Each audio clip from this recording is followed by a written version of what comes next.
شل کاله وشو په دې خاوره کې د پښتنو قتل عام شروع دی. موږ پښتانه په مختلفو نومونو باندې وجلی کېږو.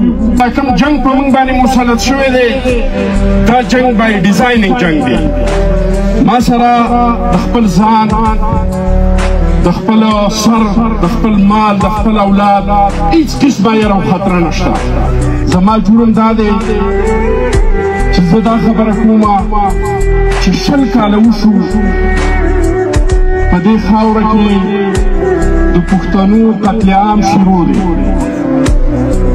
شل کاله وشو چې په دې خاوره کې زمونږ خویندې میندې کونډې کېږي. زمونږ په هر کور کې کونډه ناسته ده. زمونږ په هر کور کې یتیم بچی چې کوم دی نو دا ناست دی. څوک د ملک په نوم باندې، څوک د فوجي په نوم باندې، څوک د پولیس په نوم باندې، څوک د صحافي په نوم باندې، څوک د علم دین په نوم باندې، څوک د طالب په نوم باندې، څوک د داعش په نوم باندې، څوک د القاعده په نوم باندې په دې ملک یو قتل عام روان دی.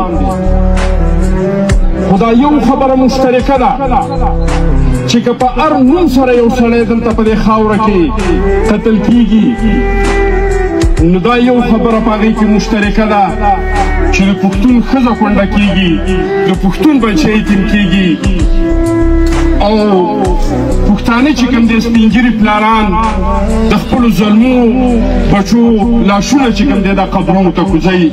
دا خبره په موږ ټولو کې مشترکه ده. نوم چې ولاړ څه ورکړي.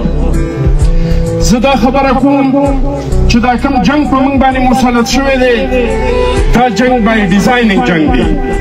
څنګه چې یو سړی ټورنامنټ کوي چې یاره دې زه ټورنامنټ په ناوګۍ کې کوو، که دا په ښار کې کوو که په ماموندو کې کوو، دقه شانته بای ډیزاینینګ جنګ په موږ باندې مسلط شوی دی.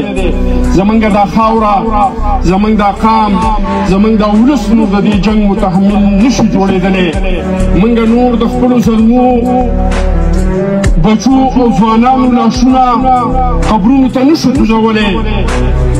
موږ نور یتیمان او کونډې رنډې نشو لیدلی. زما په خاوره، زما په ولس باندې دا جنګ ختم شي. زمونږ دا جرم دی. په دې جرم کې زه په دې خاوره کې مجرم یم. زه په دې خاوره کې آزاد هغه شان طرف ته عمل نشم کولی.